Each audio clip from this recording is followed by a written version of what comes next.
Sur place à l'usine de Miro System à Séoul en Corée du Sud, où ces matériels sont fabriqués, c'est déjà la dernière étape de production des bulletins de vote personnalisés. La délégation de la Commission électorale nationale indépendante en mission en Corée du Sud, conduite par le directeur Jean-Baptiste Isipo, a suivi toute la procédure de fabrication de ces bulletins de vote personnalisés qui se fait en 3 grandes étapes, à savoir la zone de l'impression avec le QR code par circonscription électorale, la zone de vérification et collation et enfin le conditionnement avant la palettisation, le filmage et le transfert dans une zone tampon avant l'embarquement pour l'aéroport international d'Échiam de la direction logistique de la CENI. L'équipe managériale dirigée par le président de la CENI, Denis Kadima Kazadi, qui suit de près l'évolution de la production de ces matériels sensibles, insiste sur le caractère personnalisé de bulletins de vote par circonscription électorale. Autre travail pas moindre qui se fait à l'usine Miro System, c'est le conditionnement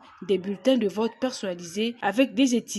spécifiques et la mise en plastique pour éviter tout désagrément dû aux intempéries. Avant d'être empaqueté, chaque lot de bulletins de vote est minutieusement vérifié par une équipe d'experts qui s'assure que le QR code correspond réellement à ce qui est sur le paquet du bulletin. Ainsi, s'ensuivra l'étape de la mise en carton. Chaque carton contient précisément 15 paquets de 250 bulletins de vote. À l'étape de la palettisation des cartons de bulletins de vote, la page de couverture qui facilite la distribution indique le hub logistique principal, la province, la circonscription électorale, le nombre de bulletins de vote à l'intérieur, une carte d'initialisation du DEV, une carte d'ouverture, une carte de transmission et une carte de clôture de vote. Sachez que la base d'une palette de bulletins de vote est de 32 cartons. Toutefois, une palette peut contenir 1 ou 2 cartons. Ces palettes, une fois filmées, sont directement transférées à une zone tampon avant l'embarquement pour l'aéroport